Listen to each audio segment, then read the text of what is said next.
घने और खौफनाक जंगल के बीच एक खौफनाक चड़ील रहती थी।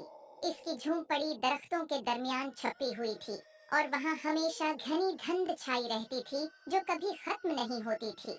चड़ील अपनी खतरनाक जादुई ताकतों और बच्चों को पकड़कर खाने की बड़ी आदत की वजह से मशहूर थी। करीब के गांव में दो बहादुर बहन भाई माया और अहमद रहते थे। उन्होंने चड़ील के खौफनाक किस्से सुने थे, मगर उन पर कभी यकीन नहीं किया। एक दिन दोपहर को उनकी तजस्सुसियत बढ़ गई और उन्होंने काली वादी के किनारे का जायजा लेने का फैसला किया।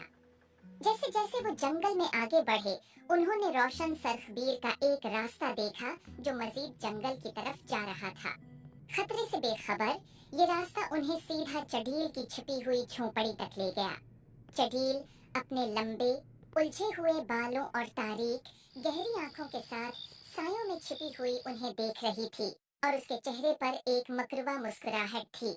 उसने एक जादू किया जिससे उसकी झोंपड़ी का दरवाजा खटाक से खुल गया। आओ अंदर आओ प्यारे बच्चों, चुड़ैल ने एक मीठे अंदाज में कहा। मेरे पास मजेदार मिठाइयाँ और जादुई चीजें हैं जो तुम्हें दिखाऊंगी।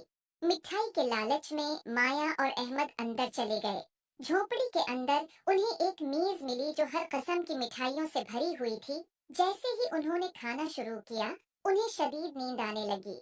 चड़ैल ने मिठाइयों पर जादू किया था कि वो उन्हें सलाह दें। जैसे ही बच्चे सोने लगे, एक छोटी सी रोशन रोशनी कमरे के कोने में जाहिर हुई। ये एक बहादुर परी थी जिसका नाम सोना था। वो जंगल पर नजर रख रही थी और उसने बच्चों के खतरे को महसूस किया। सोना ने अपनी नन्ही छुरी से एक ताकतवर जादू किया जिसने बच्चों पर लगी जादुई नींद को तोड़ दिया। माया और अहमद जाग गए, हैरान लेकिन महफूज थे।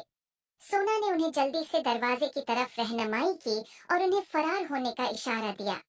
चड़ैल, जब उसने देखा कि उसका शिकार भाग रहा है, चड़ैल ने सोना पर जादू करने की कोशिश की, लेकिन सोना की जादुई ताकत ज्यादा मजबूत थी और उसने बच्चों के गर्द हिफाजती हिसार बना दिया।